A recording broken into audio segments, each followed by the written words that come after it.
Need you quiet, please.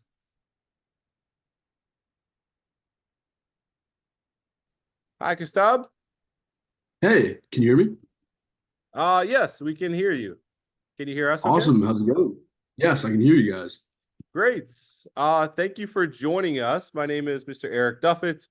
I'm here with my intro to business class, and as I Okay. think you know, we're going to play the role of HR and interview you for an investment banking internship for summer 2025 at Bank of America. So our Okay. hope is that you'll interview just as you would with if we were actually Bank of America. And we've done Okay. our best to come up with some questions that we think are true to the experience. And yeah, we Cool. look forward to hearing from you, learning from you and your interview skills, and having the chance to be on the other side of the table. Awesome. Excited to be here. So I'll have six students rotate through. Each will have a couple interview questions for you. And then I'll Okay. come back at the end to wrap things up. Any Awesome. questions Sounds before good. we get started? Should be ready to go. All right, great. And with that, we have Julius.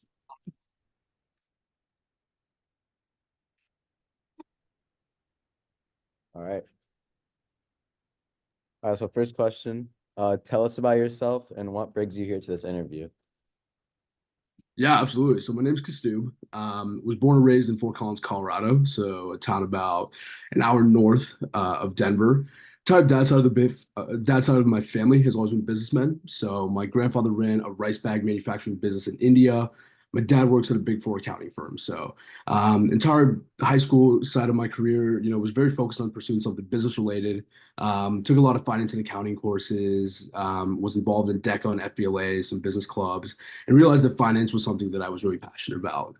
Really liked the analytical aspect of it. So kind of took that passion forward into my college recruiting career. Was really focused on trying to go to kind of a Big Ten environment, a big public university, but also, a university that had a very solid business program. So for me, Indiana University was kind of a no-brainer. Knew a couple of kids that went there from my high school as well. Got a lot of insight from them. So decided to go with Indiana. It was kind of, the best decision of my life.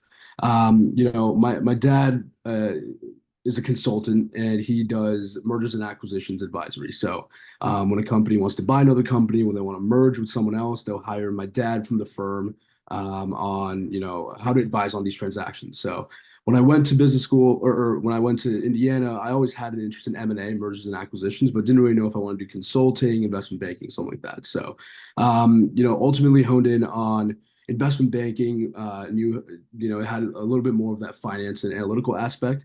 And that's ultimately why I'm here today. Bank of America is a fantastic firm. Have had the opportunity to speak with a lot of people, have learned a lot about, why it would be a fantastic opportunity for me to really launchpad my career from. And I'm very excited to explore more opportunities from the firm as well. So. All right.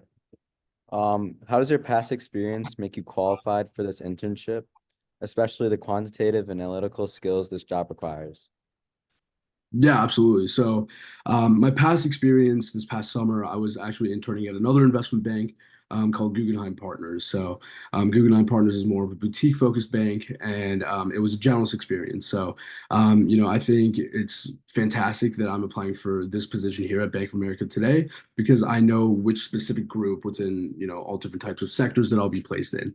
In my past experience at Guggenheim Partners, I was an M&A generalist. So, I was basically helping my firm advise on different types of deals that the company was advising on. So, for example, one of the deals I was working on this past summer, we were advising a large healthcare company advise on basically selling off one of their subsidiaries, right? So, from my perspective, I thought this was fantastic for someone my age, 21 years old, to get that experience, kind of working through what kind of goes on in the deal, how I, as a 21-year-old, am helping out people ranging from like 25 to 40 years old on this team, right? On such a big and complex acquisition or deal that was going on. So, I think this experience this past summer, I gained a lot of valuable insight into how to work with the team, how to really communicate with each other, what really goes on behind a deal. And I think that, this experience will definitely help me, if offered a position at Bank of America.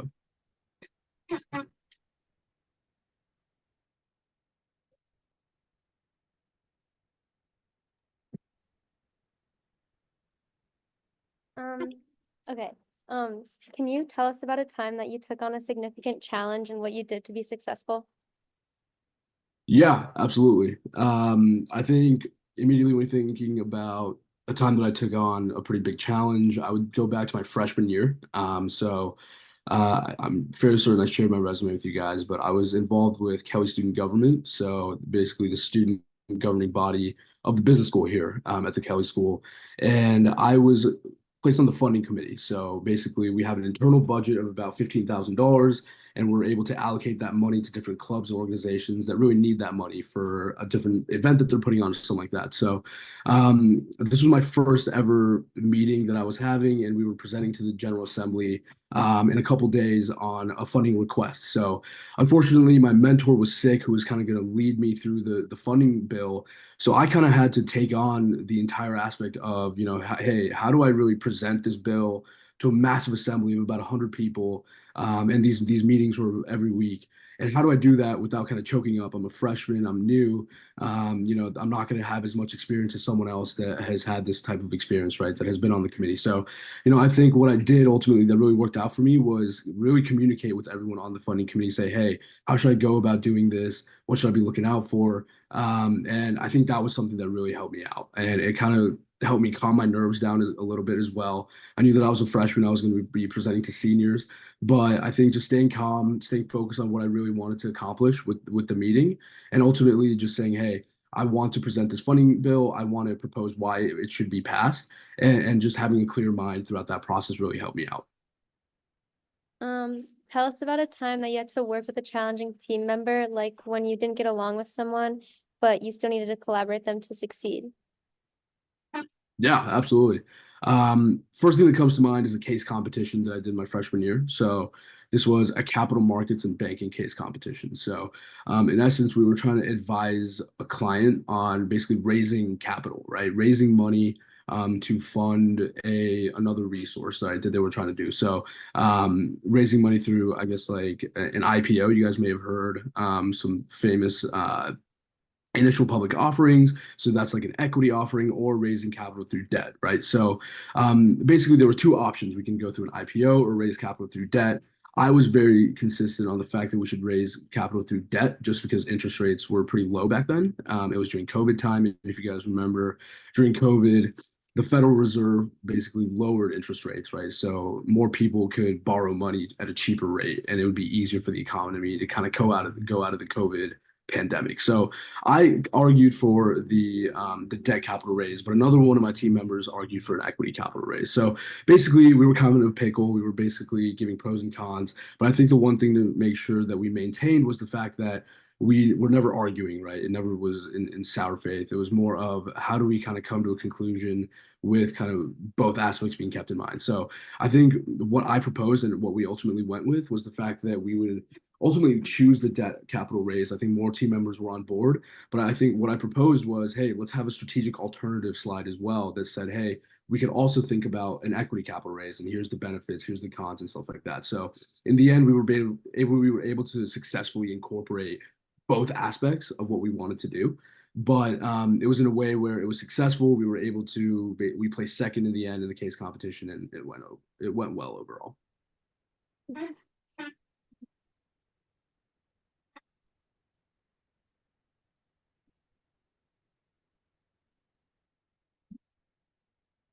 This job requires you to juggle numerous responsibilities. Can you tell us about the time in your life where you had a lot going on, need to prioritize effectively, and be extremely efficient with your time?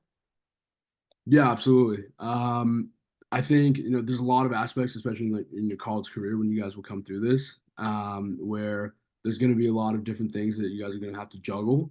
Maybe some of you guys are doing it right now. You guys are playing sports. You guys will have homework as well. I think a time that I remember that pretty vividly was during my high school career. So I was basically playing varsity tennis, traveled a bunch throughout the state of Colorado, and was taking some pretty intensive courses as well, right? So AP courses required a lot of homework in the night, And I remember one of the semesters being really tough for me, especially my senior year semester when I was taking a pretty heavy course load as well. So I think the one thing that really helped me out throughout that time, whether it was, allocating time to spend time with friends, hang out with them, playing tennis and preparing, right, and practicing, and then also just focusing on school, making sure my grades were up to standard as well, was the fact that I kept a calendar, right, and I would organize my time. I specifically laid out allotted time slots for what I was going to do throughout the day. And that was something that really helped me out, right? Just being consistent, setting a routine. And that's something that I've kind of stuck to today as well, right? If whether it's going to the gym, whether it's spending time with friends, or just finishing up homework, studying for a test, whatever it is, just making sure that you're good to go in all aspects and that you're setting a lot of time aside. And you'll figure out that you're just way more, you're way less stressed, right? This way, you're not kind of winging it on a day-to-day basis. So that's definitely a time that I would remember kind of me juggling a lot of things, but working out in the end. This job requires strong skills in financial analysis using Excel. Can you tell us about the most complex project you've done with Excel? Yeah, this past summer was obviously interned at Guggenheim Partners, an investment bank. The hardest thing that I had to do was an Excel model that was basically valuing a company, right? So, I can't say the company name just because the deal is ongoing, but think about a company like Apple, right? Own an iPhone, you own an iPhone, an iPad, MacBook, whatever, right? Basically, I was creating a valuation for the company, right? So, long story short, there's multiple different ways that you can run a valuation, right? You could say, hey, is Apple worth $1 million? Is it worth $500 billion, right? Is it worth $2 trillion, right? You're trying to basically determine what the valuation is. So this valuation was pretty complex because we basically just took a lot of different information about the company. It just wasn't, here's Apple's revenue, right? And here's how much their expenses are, and right, this is their net income, and then projecting it out, doing whatever to come up with a valuation. It was more of we had to dig deep into the company that we were valuing. We had to dig into their different business segments, right, where they operate revenue from a revenue perspective, what their costs were, projecting them out in a very methodical way. And this Excel workbook ended up being like 50 sheets long, right? There was so many different things that kind of went into this valuation, but in the end, we were able to come up with a pretty close estimate, or an estimate that we'd be able to defend when we went to the market, and investors were trying to see, okay, do we want to buy this company, and does the valuation make sense for the company as well? So yeah.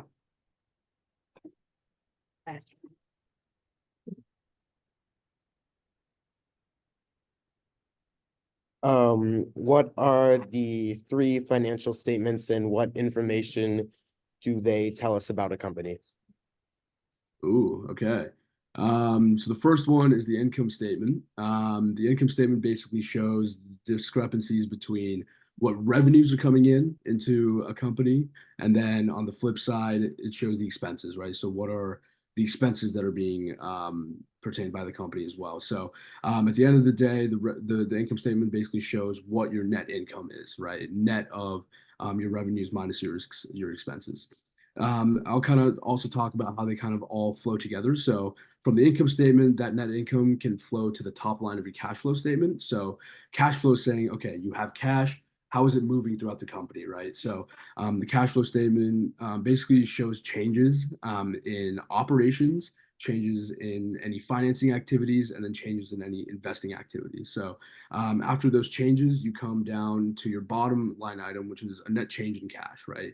And then finally, on the balance sheet, which is your third main financial statement, you're basically showing what are the company's assets, what do you own, what do you owe, and then on the final side, you have your shareholders' equity as well, right? What do other people owe as well? So other people as in investors, right? If you think about a company like Apple, you have common stock, right? You can invest as a stockholder yourself. So those are kind of the three financial statements, and that's kind of how they're linked all together. All right. In investment banking, what are the three most common valuation methods? Yeah, absolutely. So the three most common valuation methodologies is your first one being comparable companies analysis. So you're comparing different companies that are very similar to the company that you're comparing to. So let's say you're comparing Apple, right, to other competitors. For example, a comparable companies analysis, you would take companies such as Microsoft, you take companies such as Samsung, Can you OnePlus. wait? What was it? We just lost him up here, so I moved it to like pause until it's Okay. so, All right, yeah. All right. we lost it like towards the end there. So. All right, yeah. We lost you near the end of that, but could you keep on going? Yeah, with- absolutely. So, are we good now? You guys can hear me? Yep. Yeah, we should be good. Okay, cool. Cool. All right. So the first one being comparable companies, right? Comparing other companies and their financial metrics to a company like Apple, right? For example, that we were talking about. The second one being a discounted cash flow analysis, or also known as a DCF. So in the name, you're basically taking the cash flows of a company, you're projecting them out in the future. So right now it's 2024. We'll project them out for 5 years, right? All the way out until 2029, those cash flows.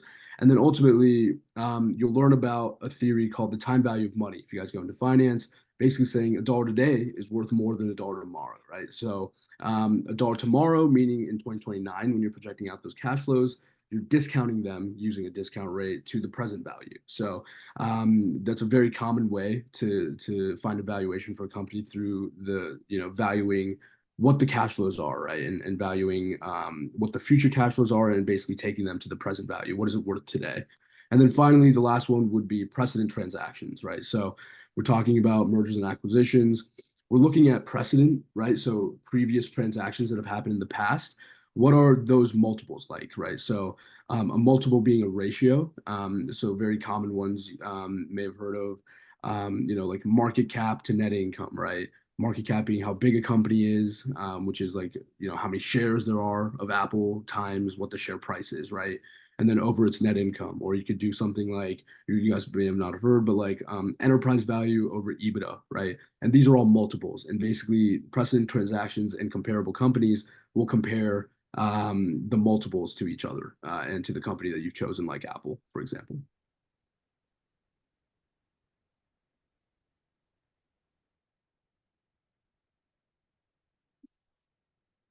Imagine you've been working on a project for a client and you've just now realized you made a significant error on the calculation. However, your incorrect number is being used in a client presentation that just started in a conference room down the hall. What would you do?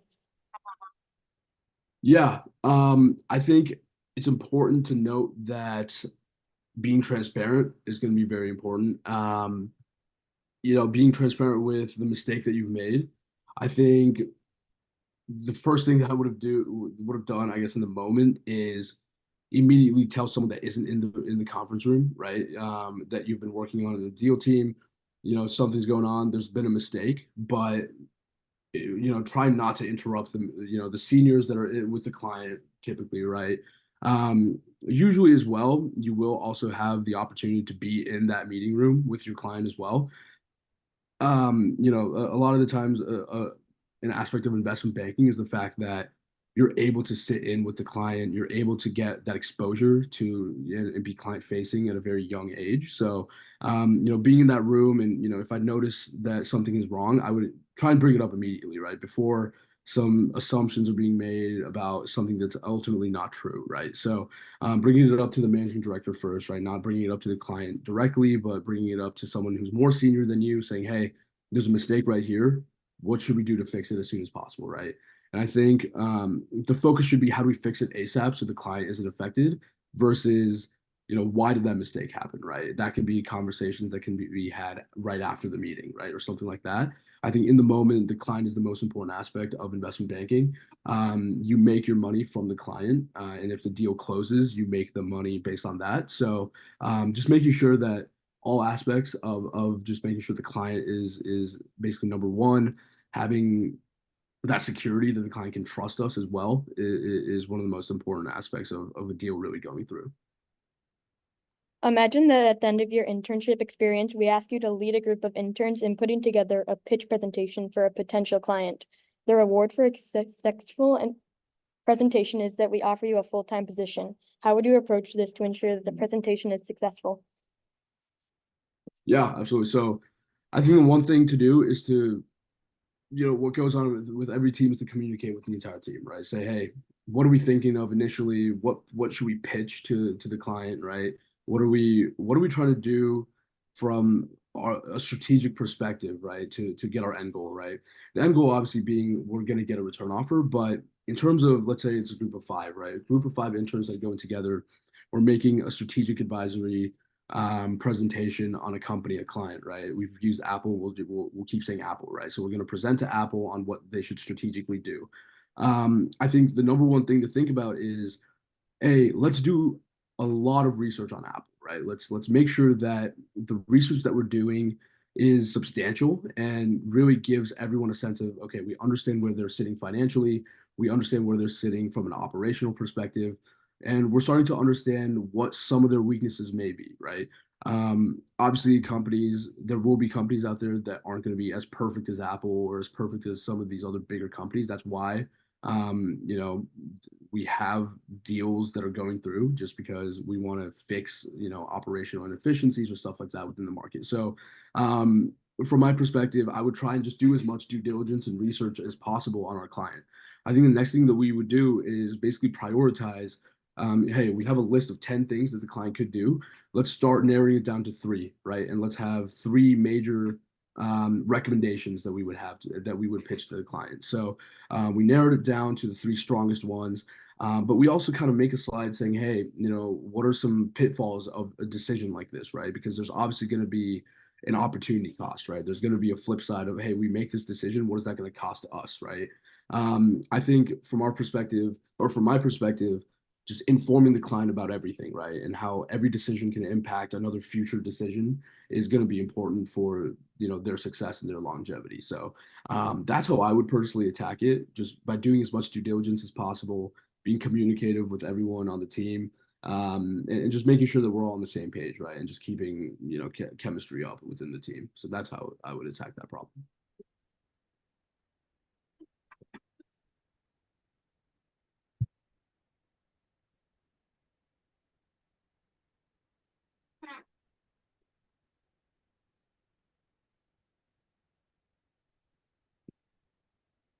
All right. We have a lot of highly qualified candidates who have great experience and work extremely hard.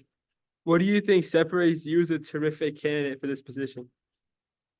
Yeah, absolutely. I think the one thing that really separates me is the fact that I can be comfortable in uncomfortable positions. A lot of people, when they get stressed or when there's a lot of pressure on them, they seem to crack, right?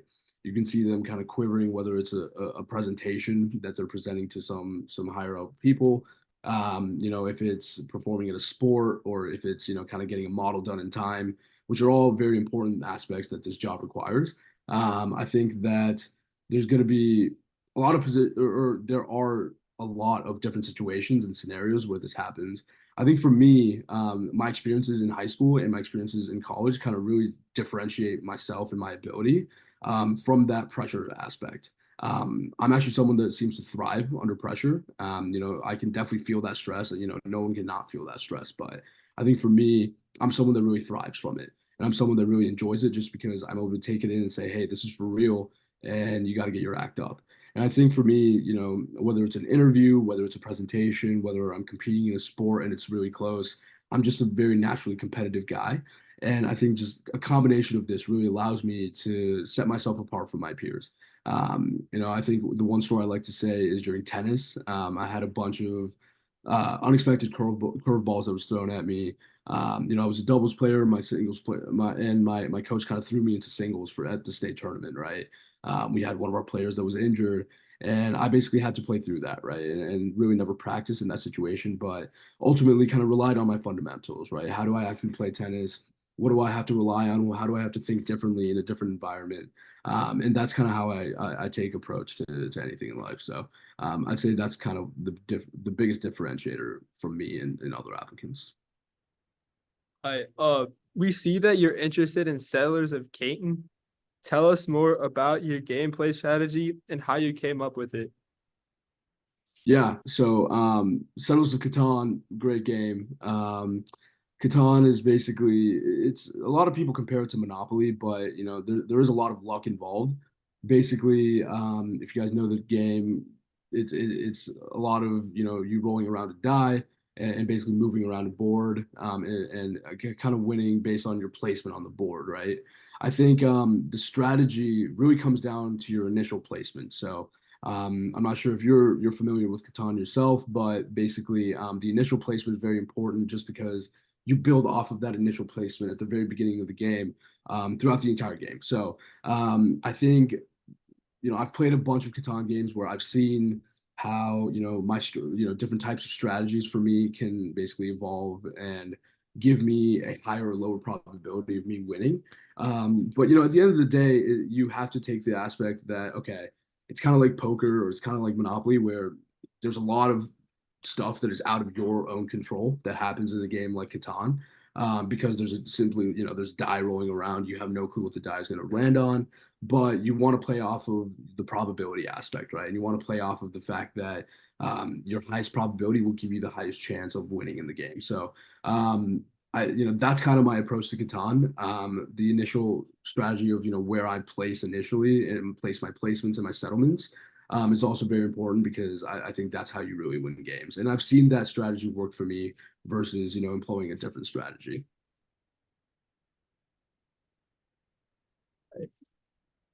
All right. Thank you. I know we're coming up on our time here. I just wanted to do two last questions. One, in a typical interview experience, it's common for you, the candidate, to come with questions that you want to ask of us. And even though we don't have the answers today, what do you typically ask at this stage of the interviews to assess whether or not the company's right for you? Yeah, absolutely. I think one thing to think about is, very specific questions to the interviewer themselves is important as well, right? So my perspective usually when I'm doing an interview is how do I try to make it conversational, right? I obviously an interview is, yourself trying to ask me questions and get information out of me and seeing, am I a good fit for the company? But from my perspective and what I've been taught from a bunch of different mentors is if you make it more conversational, right? If you make it kind of a game, make it say, instead of them trying to just grill you on these different types of questions, whether it's technical or stuff like that, and you guys talk about football, right? You're talking about Formula One, or you talk about something else that you guys are genuinely interested in. That's something where you can see an immediate switch of, okay, hey, the interviewer is actually just more interested in me as a person, right? And they can connect with me on a different note. And that has happened to me in the past, right? That has happened to me. I've seen my interviews go completely differently just because I'm able to connect with them, right? So, the point being, they'll usually have it tell me about themselves, right? And they'll give them a brief intro on themselves, their background and stuff like that. So I kind of tailor. I usually have like two or three questions, right? I tailor my first question to something related to themselves, right? Let's say they give a background in football, right? Or they give a background in wrestling, something like that, right? Whatever it is, I'll kind of dig a little deeper into them, right? Say, hey, I'm actually genuinely interested in also yourself as well, right? Thank you for your time. Want to know a little bit more about, what brought you to Bank of America, right? Something like that. And then on the flip side as well, it's also important to showcase the fact that you're actually genuinely interested in the work itself, right? So, investment banking at Bank of America, a great question maybe, what was one of your favorite deals that you worked on, right? You mentioned that you worked within healthcare technology, let's say, for example, right? So, we've seen increased deal flow in healthcare technology, and I've seen that you're working in this. What's your favorite deal, right, or something like that? I think questions like that is definitely something that I did in the past, and it's a good way for them to just kind of talk about it and just put more time towards that. So yeah. Great. And last one that we didn't necessarily have scripted, but one of my favorite interview questions to ask is there anything that we didn't ask you about that you wish we would have? Yeah, absolutely. I think asking me about my interests is something that can also really set me apart, right?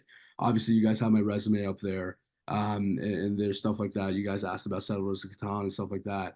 But I think on the flip side as well, I'm a person that loves to be outdoors, right? I'm from Colorado. There's an aspect of me that really cares about, work-life balance and hanging out with friends. That social aspect as well. it's not all just about work, and it's not all just about academics and school and stuff like that, and just finance, right? Which is my perspective, because I'm at a business school, I'm doing finance. I love to have fun as well. I'm a very social guy. Love being outdoors, love mountains, love hiking, skiing, snowboarding, stuff like that. So, I think that would also give me more of a an avenue to say that, hey, I'm kind of an exciting person to be around, right? Work, obviously, investment banking is very long hours, but I'm also someone that would also kind of grab a drink with you after work, right? Or something like that. You wouldn't be bored of me while working. So, yeah, I think that's how I would end that. Great. Thank you. So what's going to happen next is my groups, and I have like 30 of them, are going to evaluate you along with 4 of your other classmates, and they're going to recommend a handful of you to advance in the process, and others they may decide that this was it for this particular position. And we're willing to share whatever feedback you are open to at the end of the process, whether you want feedback specific to you or to all interviews in general. We can give you whatever you want. But thank Cool. you so much for your time, for helping us learn what it looks like to have a great interview, and we'll be in touch. Awesome. Appreciate it, guys. Thank you for your time. Have a Thank good one. you.